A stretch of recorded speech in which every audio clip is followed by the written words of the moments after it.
This is our C1 doorpost repair kit.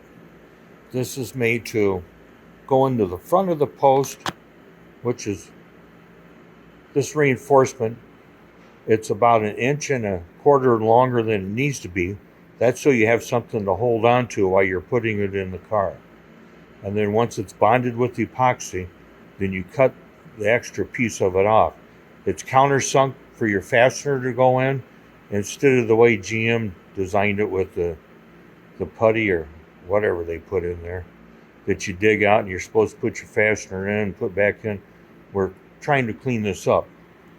And our round reinforcements there go into the back side of the doorpost so you can fit them to where they need to go to help reinforce that doorpost, to hold that doorpost in place.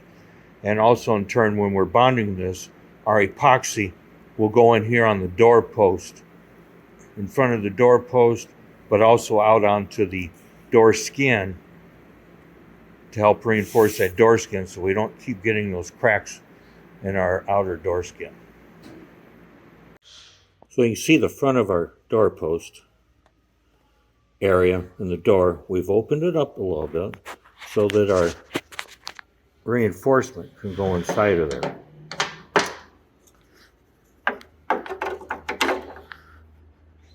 So your reinforcement will go inside of the hole. You'll put your fastener in it. Once you have your fastener started, you'll notice you're tightening it up. How it pulls right in there nice to that door post. Leaves you a little bit of a gap in there for your epoxy to go in. So your epoxy is going to go in the top of it, cross tier, and along the back of it. And after it's kicked off, we'll come back and cut that part of that tab off. So you can see with our reinforcements in this kit, we've fitted them and shaped them so now that our doorpost works.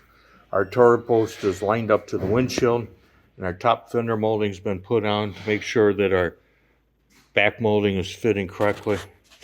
And now you'll have one shim that you put on the back side of this fastener to move this doorpost in and out if needed. As you can see on the opposite side, this is where our doorpost is. And naturally, as a lot of these, the openings where the fasteners go are blown out. And so that's why we've kind of taken the time to come up with this little design to fix these problems, because you want to fix them before you go to paint. And so we're getting close. We just want to make it that much closer.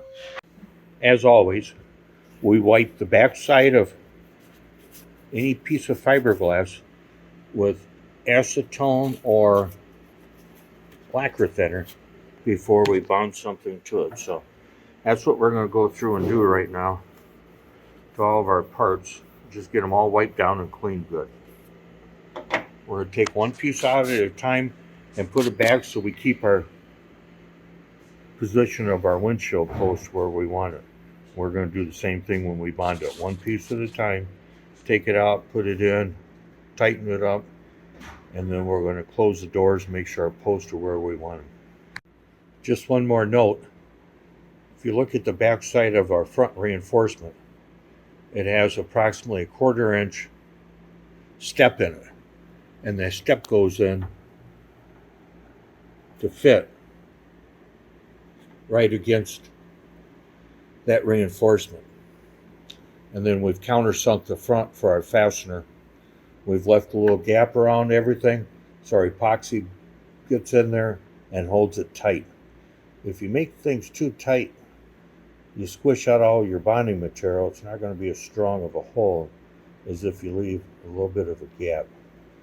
So we're going to clean everything up, get our epoxy mixed up, and then we'll go for it. So when you look in there, our bottom fastener is what controls that doorpost going in and out. And so you don't want to get too carried away with your epoxy in there. But with that being a piece of metal with chrome on it, that epoxy will release from that. So we're going to use that to get our final adjustment once we close the door to where we want our door post.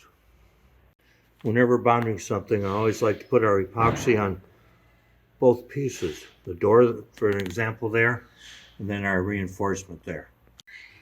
Okay, everything's installed in place.